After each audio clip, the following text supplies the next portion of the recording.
दोस्तों नमस्कार, स्वागत है आपका परीक्षा खबरी में। और आज है 13 अप्रैल 2021। महत्वपूर्ण परीक्षाओं से जुड़ी खबरें, करंट अफेयर देख लेते हैं। कल यूपी पीसीएस 2020 का परिणाम आया और हमारे बीच के कुछ और लोग जो पहले से सिलेक्ट थे, मैक्सिमम लोग ऐसे हैं जो पहले से सिलेक्ट थे और फिर से सिलेक्ट हुए हैं अच्छे पदों पर और अच्छे पदों पर। ये शुभेंद्र जी हैं, वो पहले डिप्टी एसपी थे, अभी एसडीएम हो गए हैं। शिवम है, शिवम पहले नायब तहसीलदार 2019 में हुआ, तो अभी इस बार जो है एआरटीओ हुआ। तो इस तरह से काफ़ी लोगों के पदों में सुधार हुआ है, मैंने देखा है। तो कहने का मतलब यह है कि अगर आपकी तैयारी एक बार हो जाती है अच्छे से पैटर्न पे, तो बार बार आपका सिलेक्शन होता है। चुनाव होना चाहिए, वैकल्पिक विषय आपका कौन सा है वो काफ़ी महत्व का है कि आपके सिलेक्शन में बहुत बड़ी भूमिका वैकल्पिक विषय का है।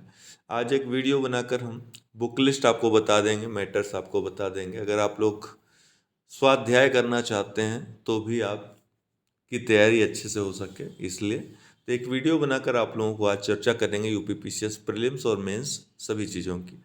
चलिए देख लेते हैं करंट अफेयर्स। यूएई ने, संयुक्त अरब अमीरात ने पहली महिला अंतरिक्ष यात्री के नाम की घोषणा कर दी है। तो नोरा अल मातरोशी को यूएई की पहली महिला अंतरिक्ष यात्री के रूप में नामित किया गया है। ध्यान रखिए, क्या नाम है? नोरा अल मातरोशी। उन्हें भविष्य के अंतरिक्ष अन्वेषण मिशनों के लिए नासा के साथ प्रशिक्षित किया जाएगा। नोरा अंतरिक्ष में प्रवेश करने वाली पहली अरबी महिला हैं। हालांकि अंतरिक्ष में प्रवेश करने वाली पहली मुस्लिम महिला अनुशे रायसन थी। ये मुस्लिम महिला थी अनुशे रायसन। वह अंतरिक्ष में प्रवेश करने वाली पहली ईरानी महिला भी थी। तो वो ईरान की थी, ठीक है, लेकिन ये अरब की हैं, पहली अरबी महिला बनेंगी ये। बाफ्टा की बात करें, ब्रिटिश एकेडमी फिल्म अवार्ड्स पुरस्कार लंदन प्रस्तुत किए गए। सर्वश्रेष्ठ फिल्म का अवार्ड मिला है नोमैडलैंड को। सर्वश्रेष्ठ अभिनेत्री का नोमैडलैंड में ही काम करने के लिए फ्रांसिस मैकडोरमैंड को। सर्वश्रेष्ठ अभिनेता का अवार्ड द फादर के लिए एंथनी हॉपकिंस को। भारत सरकार लॉन्च करेगी आर्टिफिशियल इंटेलिजेंस पर राष्ट्रीय कार्यक्रम, national programme on artificial intelligence. Bharat सरकार आर्टिफिशियल इंटेलिजेंस पर राष्ट्रीय कार्यक्रम शुरू करने जा रही है। इस कार्यक्रम के तहत सार्वजनिक क्षेत्र की इकाइयों के में उच्च मूल्य डेटा सेट की पहचान की जाएगी। फिर इन आंकड़ों को आर्टिफिशियल इंटेलिजेंस कंट्रोल फ्रेमवर्क के तहत रखा जाएगा। यह फ्रेमवर्क उपयुक्त इकाइयों तक पहुंच प्रदान करेगा। यह डेटा की सुरक्षा और इसकी पहुंच बढ़ाने के लिए किया जा रहा है। ध्यान रखिएगा, यह मुख्य परीक्षा के लिए महत्वपूर्ण है। प्रीलिम्स में प्रश्न नहीं आएंगे यहाँ से। Indian national young academy of science ने कोविड-19 टीकाकरण जागरूकता अभियान लॉन्च किया। तो ये अभियान किसने लॉन्च किया? Indian national young academy of science ने कोविड-19 टीकाकरण जागरूकता अभियान। विज्ञान और प्रौद्योगिकी विभाग ने हाल ही में कोविड-19 टीकाकरण जागरूकता अभियान नामक देशव्यापी जन जागरूकता अभियान लॉन्च किया है। इस अभियान का मुख्य उद्देश्य कोविड-19 टीकाकरण कार्यक्रम को सफल बनाना है। यह अभियान Indian national young academy of science, जो कि विज्ञान और प्रौद्योगिकी विभाग के अंतर्गत कार्य करता है, उसके द्वारा संचालित किया जाएगा। अभियान मोबाइल एप्लीकेशन कोवैक न्यूज़ का प्रयोग करके आयोजित किया जाएगा। ध्यान रखिए, किसका? कोवैक न्यूज़ का उपयोग करके आयोजित किया जाएगा।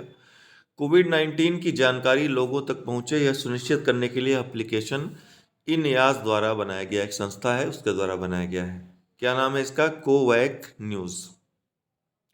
लिटिल गुरु ऐप, ये क्या है? तो बांग्लादेश में ढाका स्थित भारतीय उच्चायोग के इंदिरा गांधी सांस्कृतिक केंद्र द्वारा आम जनमानस को संस्कृत सिखाने वाले एक ऐप लिटिल गुरु की शुरुआत की गई है। तो ये संस्कृत सिखाएगा। बांग्लादेश में ढाका स्थित भारतीय उच्चायोग के इंदिरा गांधी सांस्कृतिक केंद्र द्वारा यह ऐप विश्व भर में विद्यार्थियों, धार्मिक विद्वानों, भारतविदों और इतिहासकारों के बीच संस्कृत भाषा को बढ़ावा देने के लिए भारतीय सांस्कृतिक संबंध परिषद की ओर से चलाए जा रहे अभियान का एक हिस्सा है। तो भारतीय सांस्कृतिक संबंध परिषद द्वारा चलाए जा रहे अभियान का हिस्सा है लिटिल गुरु ऐप, ये ध्यान रखिएगा। ओडिशा सरकार ने 14 दिनों का मास्क अभियान लॉन्च किया। ओडिशा के मुख्यमंत्री नवीन पटनायक ने हाल ही में कोविड-19 के प्रसार को रोकने के लिए 14 दिनों का मास्क अभियान लॉन्च किया है। इस पहल का मुख्य उद्देश्य मास्क के उपयोग को एक आदत बदलना है। हालांकि ये आदत हो चुकी है लगभग, लेकिन फिर से छूट गई थी। बीच में कोरोना का डर बिल्कुल समाप्त हो गया था, लेकिन वर्तमान में आप देखेंगे तो फिर से एक नई उछाल जो दर है उसमें काफ़ी वृद्धि देखने को मिली है, जो कि एक चिंता का विषय भी है। और बहुत लोग ऐसे भी हैं जो कह रहे हैं कि हमें कोरोना वैक्सीन लगाने के बाद भी, दूसरा डोज लेने के बाद भी उनको कोरोना हो जा रहा है। तो ऐसा तो कंपनी भी कह रही कि लगभग 80% लोग ही इससे बचेंगे। 20% लोगों की गारंटी कंपनी भी नहीं ले रही, जिसने जो दोनों वैक्सीन बनाने वाली कंपनियां हैं, है ना। कोई 70% ले रही है, कोई 80% ले रही है। तो 20 से 30% लोगों को, जिनमें एंटीबॉडी नहीं क्रिएट हो पाएगा, तो उनको जो है बीमारी हो जाएगी। कुल मिलाकर इसका काम क्या है कि वैक्सीन का काम होता है कि आपके शरीर में एंटीबॉडी को तैयार करना। अगर एंटीबॉडी तैयार हो गई, जो काम उसका है, अगर वो काम हो गया, किसी किसी का शरीर जो है, बॉडी में डिफरेंस होता है। किसी की बॉडी उसको सपोर्ट नहीं करेगी, एंटीबॉडी तैयार नहीं होगा। जब एंटीबॉडी तैयार नहीं होगा तो कोरोना को कैसे वो समाप्त करेगा, है ना। और वैसे भी इस वैक्सीन में कोरोना वायरस तो है नहीं, तो इसलिए भी आप लोगों को इससे घबराने की ज़रूरत है नहीं। इसमें तो डमी दूसरा एक वायरस डाला गया है ना। ठीक कोरोना वायरस के जैसा दिखता, मिलता जुलता वायरस डाला गया है। तो इसलिए जो है आप लोगों को इससे भयभीत होने की आवश्यकता नहीं है, वैक्सीन लगवा सकते हैं। 80% लोगों को ये काम करेगी, 20% लोग उससे जरूर प्रभावित होंगे, उसके बाद भी कोरोना उनको हो सकता है। तो इसलिए आप लोग जो है उसका भी पता, एंटीबॉडी टेस्ट करवा के आप लोग लगा सकते हैं। एंटीबॉडी टेस्ट होता है कि आप वैक्सीन लगाने के बाद आपके अंदर एंटीबॉडी क्रिएट हुई कि नहीं हुई है, वो करवा के आप आगे बढ़ सकते हैं। ठीक है, चलिए, ये मैंने एक वीडियो में आप लोगों को इसके बारे में बहुत पहले, आज से जब 1 साल पहले ही बता दिया था कि वैक्सीन आएगा तो उसका क्या काम होगा, सब कुछ बताया था मैंने।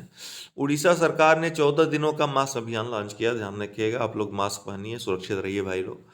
खगोल विज्ञान के संदर्भ में ओसिरिस क्या है, जिसे हाल ही में खबरों में देखा गया था, तो ये बाह्य ग्रह है। क्या है? बाह्य ग्रह है। खगोल विज्ञान के संदर्भ में ओसिरिस क्या है? एक बाह्य ग्रह है। ओसिरिस, जिसे ये पूछ सकता है, जिसे आधिकारिक तौर पर HD 209458b कहा जाता है, यह पहला ग्रह है जिसे खगोलविदों ने पृथ्वी के सौर मंडल से परे देखा है। नेचर पत्रिका में प्रकाशित एक नए अध्ययन के अनुसार यह पाया गया है कि ओसिरिस के वातावरण में 6 रसायन मौजूद हैं। मतलब उसमें 6 रसायन मौजूद हैं। हाल ही में PS जोरोस्टर नाम का 100 करोड़ रुपए का तेज गश्ती पोत भारत ने किस देश को सौंपा है? तो सेशल को सौंपा है। ध्यान रखिएगा, क्या नाम है? PS जोरोस्टर। भारत ने औपचारिक रूप से एक तेज गश्ती पोत PS जोरोस्टर को सेशल्स को सौंप दिया है। पीएम मोदी ने, पूछेगा प्रश्न जरूर, पीएम मोदी ने सेशल्स के राष्ट्रपति वेवल रामकलवान के साथ वर्चुअल मीटिंग में भी हिस्सा लिया। 2005 के बाद से सेशल्स को उपहार में दी जाने वाली है चौथी मेड इन इंडिया गश्ती नौका है, जिसे garden reach ship builders and engineering द्वारा बनाया गया है। और इसका उपयोग गश्त, तस्करी रोधी और अवैध शिकार विरोधी अभियानों, खोज और बचाव के लिए किया जाएगा। निम्नलिखित में से किस भारतीय अभिनेता को पर्यावरण संरक्षण के लिए गोल्डन ग्लोब ऑनर्स फाउंडेशन से सम्मानित करने की घोषणा की गई है? तो अक्षय कुमार को पर्यावरण संरक्षण के लिए गोल्डन ग्लोब ऑनर्स फाउंडेशन सम्मानित करने की घोषणा की गई है। पिछले काफी समय से दुनिया भर के सेलिब्रिटीज पर्यावरण संरक्षण के क्षेत्र में काम कर रहे हैं, लोगों के बीच पर्यावरण संरक्षण के लिए जागरूकता फैला रहे हैं। इस लिस्ट में अक्षय कुमार का भी नाम जुड़ गया है और उनके प्रयासों के लिए सम्मानित भी इनको इस पुरस्कार के लिए किया जा रहा है।